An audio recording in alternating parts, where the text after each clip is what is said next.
ఇదివరకు పవన్ కళ్యాణ్ తెలుగుదేశంతో విభేదించిన తర్వాత అతని మీద నెగిటివ్ స్టోరీలు మామూలుగా రాయలేదు ఈనాడు జ్యోతి. అల్లి మరీ రాసాయి. ఇప్పుడు జగన్ మీద రాస్తున్నట్టుగానే.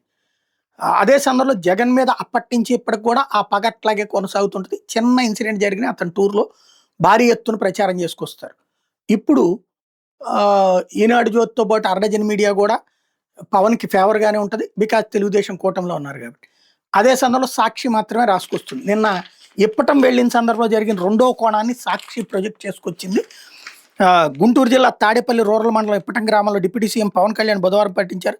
గతంలో ఇప్పటంలో గ్రామంలో పర్యటించినప్పుడు ఎండ్ల నాగేశ్వరమ్మ అనే వృద్ధురాలు గెలిచిన తర్వాత మరోసారి ఇప్పటం రావాలని పవన్‌ని కోరింది.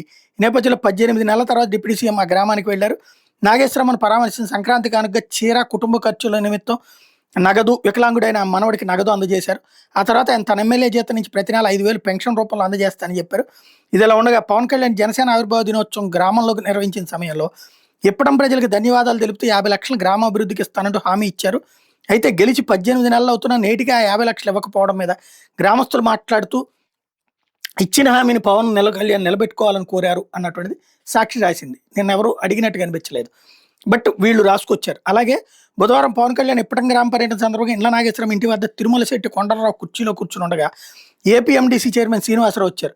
అయితే కొండలరావును రేవాలని శ్రీనివాసరావు అనుచరుడు అవినాష్ కోరడం గొడవకు దాటేసి దీంతో కొండలరావు బంధువులు అవినాష్ మీద తిరగబడ్డారు. అదే సమయంలో కొండలరావు బంధువు అయిన ఒక మహిళ మీద అవినాష్ వర్గీయులు చేసుకోవడంతో గొడవ మరింత పెరిగింది. పవన్ కళ్యాణ్ ఎదుట చొక్కాలు పట్టుకుని కొట్టుకున్నారు. సర్ది చెప్పేందుకు వెళ్ళిన తాడేపల్లి సి వీరేందర్ను కూడా పక్కకి తోసివేశారు అన్నటువంటి రాసుకొచ్చారు. ఇది జగన్ వెళ్ళినప్పుడు కనుక ఇట్లాంటివి ఏమైనా జరిగితే మిగతా ఇప్పుడు అర్ధజన్ మీడియా కూడా రాసేది. ఇప్పుడు పవన్ కళ్యాణ్ ఓ రకంగా లక్కీ రాయలేదన్నమాట.